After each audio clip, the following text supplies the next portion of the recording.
America America America America.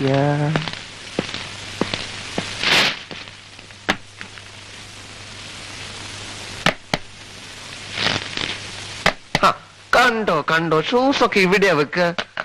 എല്ലാത്തിനും നിന്റെ കൂടെ ഒരാള് വേണം, എന്നാലേ ശരിയാവൂ. അമേരിക്കയിൽ ചെന്നാ നിന്റെ ഭക്ഷണവും മറ്റു കാര്യങ്ങളൊക്കെ ആലോചിക്കുമ്പോഴാ എനിക്ക് വിഷമം. അതിനൊക്കെ അവിടെ ആരെങ്കിലും ഒക്കെ കാണും. എന്നാലും നിന്റെ ഇഷ്ടാനിഷ്ടങ്ങൾ അറിയുന്ന ഒരാളെ എവിടെ കിട്ടില്ലല്ലോ. പാമ്പിനെ തിന്നുന്ന നാട്ടിൽ ചെന്നാൽ നടു കഷ്ണം കഴിക്കണം, അത്രേ ഞാൻ കണക്കാക്കിയിട്ടുള്ളൂ.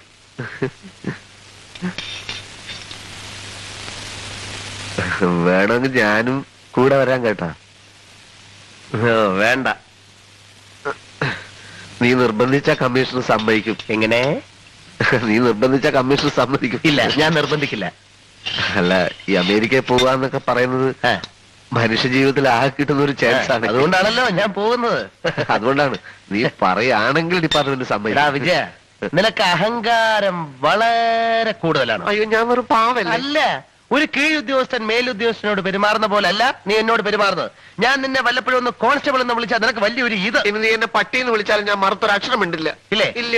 എടാ പട്ടി, എന്തോ എടാ പട്ടി, എത്ര തവണ വേണേലും വിളിച്ചോ. ഇനിയിപ്പോ അവിടെ ചെന്നാല് കാലത്ത് നിന്റെ എല്ലാ തുണികളും എടുത്തുകൊണ്ടേ ഞാൻ വാഷ് ചെയ്യും. നിനക്ക് ബെഡ് കാഫി തരും, പിന്നെ ലഞ്ച്, ഡിന്നർ.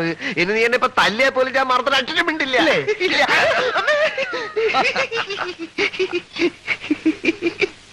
തല്ലിക്കോ, ഇനിയും തല്ലിക്കോ, എങ്ങനെയെങ്കിലും.